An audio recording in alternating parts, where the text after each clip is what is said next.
feeling sick, lost, or alone? Join us as we explore Mark 1 verses 29 to 39 and unlock the secrets to healing, hope, and transformation found in Jesus' ministry. Discover how compassion, mercy, and the power of God's love can overcome any obstacle.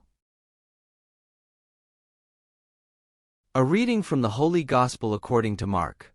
On leaving the synagogue, Jesus entered the house of Simon and Andrew with James and John. Simon's mother-in-law lay sick with a fever. They immediately told him about her. He approached, grasped her hand, and helped her up. Then the fever left her and she waited on them. When it was evening, after sunset, they brought to him all who were ill or possessed by demons. The whole town was gathered at the door. He cured many who were sick with various diseases. And he drove out many demons, not permitting them to speak because they knew him. Rising very early before dawn, he left, and went off to a deserted place, where he prayed. Simon and those who were with him pursued him, and on finding him said, "Everyone is looking for you." He told them, "Let us go on to the nearby villages, that I may preach there also. For this purpose have I come." So he went into their synagogues, preaching and driving out demons throughout the whole of Galilee. The Gospel of the Lord. Praise to you, Lord Jesus Christ.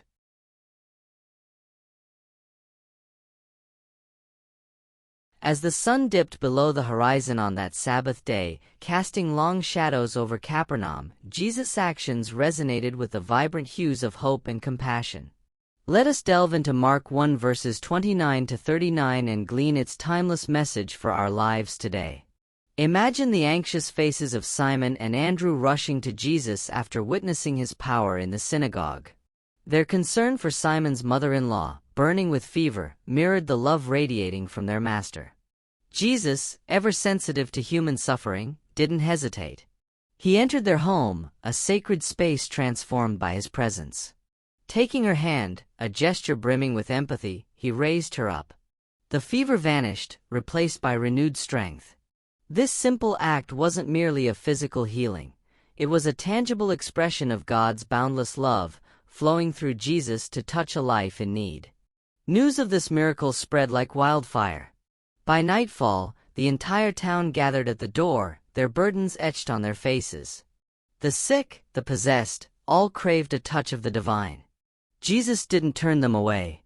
He healed many who were sick with various diseases, demonstrating his power over not just one ailment, but the multitude of afflictions plaguing humanity. This wasn't a magic show. It was a revelation of God's universal healing presence, accessible to all who sought it. The gospel challenges us to be active participants in this ongoing story of love and healing. We are called to emulate Jesus, extending a hand of mercy to those in need. This doesn't require miraculous feats. It begins with small acts of kindness, a listening ear, a helping hand offered to the sick, the lonely, the marginalized. Every deed of compassion becomes a conduit of God's grace, transforming lives and communities. The gospel invites us on a journey of transformation. It calls us to turn away from selfishness and embrace God's love. This conversion, fueled by grace, opens our hearts to reconciliation with ourselves, others, and ultimately, with God. The sacraments, especially the Eucharist, nourish us on this journey, providing strength and forgiveness as we strive to live as Christ lived. As the last rays of sunlight fade, Jesus leaves Capernaum, his ministry expanding beyond its borders. But his message lingers, etched in the hearts of those he touched. May we, too, carry this message forward, radiating God's love through our actions, becoming instruments of healing and hope in our own day.